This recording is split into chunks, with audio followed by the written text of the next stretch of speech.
premier fighter jet. It is an F-22, and the servicemen and women behind me are part of the maintenance crew, so no maintenance, no mission. So very important part for our Air Force here. But I want to talk about it. You mentioned the crossover. So, guys, you've been prepped. It's bet it or forget it. And because Stephen A. and Max, we had to start out with a very fun topic.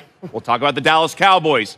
They have a bye this week, so we can't talk about their game. Only 2 wins, but they are 9-1 to rally in the NFC East, just behind the Eagles. Certainly enough time to catch them. And then the Bucs with Tom Brady are 9-1 to win the Super Bowl. So a couple options. Guys, should you bet it or forget it?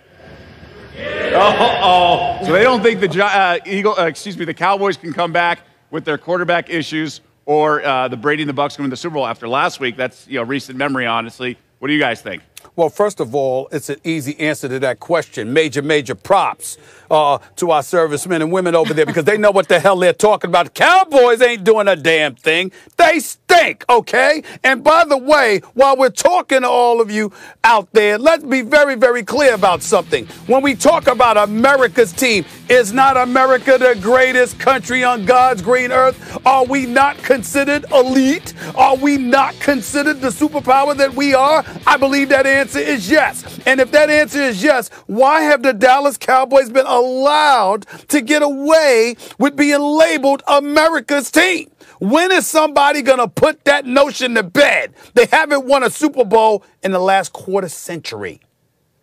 At 9-1 odds, I'll take that bet.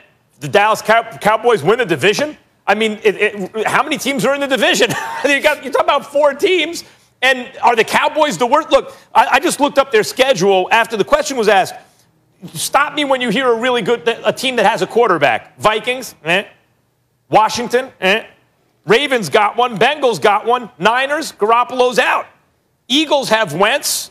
Giants, I mean, all they need is 5 or 6 wins. They got 3 or 4 games they can win here. And by the way, Dallas has been playing better and better. 9-1 is value on Dallas to win the NFC East. I'd take that bet.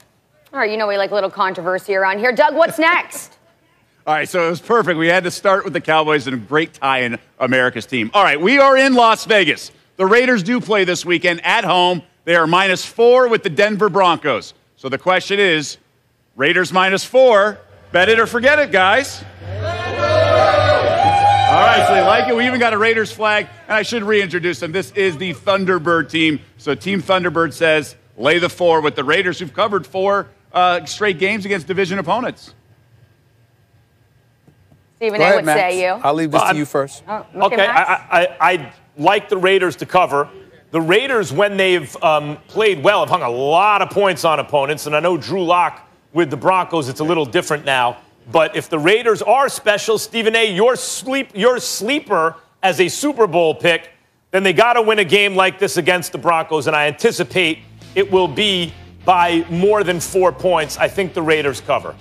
We absolutely positively agree on this. I think the Raiders are a sleeper. I think that Derek Carr is playing very well. I can't say enough about the job that I think John Gruden and Mike Mayock are doing. Josh Jacobs can run with the football. Darren Waller is a baller from the tight end spot. Ruggs and these boys can play at the wideout spot as well. Nelson Aguilar has been playing effectively for them too.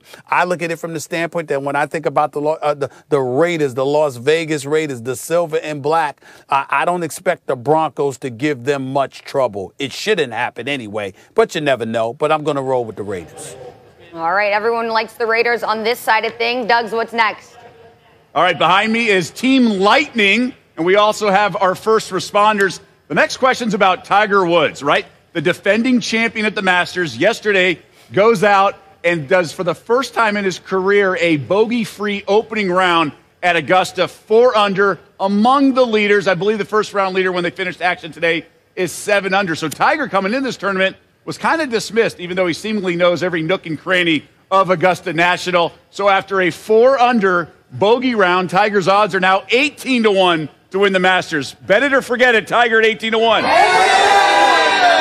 right, he's won 5 green jackets, certainly understands the course. They say, yeah, 18-1 for a guy who shoots 4 under. The first responders, 18-1, bet it or forget it. All right, so Tiger, obviously not the same golfer he once was, but he knows Augusta National, shoots a 4 under. They like it at 18-1. to finish off the weekend, Stephen A. I can bet it. And I think that it's because of what you said. He's got 5 green jackets. He knows the course exceptionally well. This is what he's played for. He didn't play in a previous tournament, so he's well rested. I think the combination of all of those things can assist with him ultimately escaping with another green jacket. I could see him doing that. That's certainly not going to win a whole bunch of tournaments this year, but can I see him pulling this off? Yes, I could. Again, I don't think Tiger's going to win, but you got to look for value. At 18-1, I like the value considering the way Tiger's playing. Like we keep doing all the hand-wringing about all the emotional and is he back and everything. He had herniated discs. He couldn't move around. He's been healthy. He's been better. Everyone says, of course, he knows very well. He's had a lot of success in, and he's playing very well right now. I think 18-1 odds are value for Tiger. Okay, we're moving to the NBA now. Doug, what you got? Yeah, we do. The Lakers, the defending champs, finish things off in the bubble. They are your betting favorites here in Las Vegas at Caesars William Hill, plus 375. So those kind of new to the betting space, that's under 4-1, so 3.75. So plus 375. They are the favorites next year. We're not really sure what's going to happen with free agency. There's some other teams in the mix, namely the Warriors, figure to get healthy as well. And I have team aggressor behind me. Guys, plus 375, the Lakers to win it all again. All right. LeBron, Anthony Davis, certainly a formidable duo. They like it. They say bet plus 375 on the Lakers, the favorites next year to win it all. Max, you want to start here? I mean, I actually like that also because basketball, unlike baseball and football, it's determinative. Like you have the best players, you should win.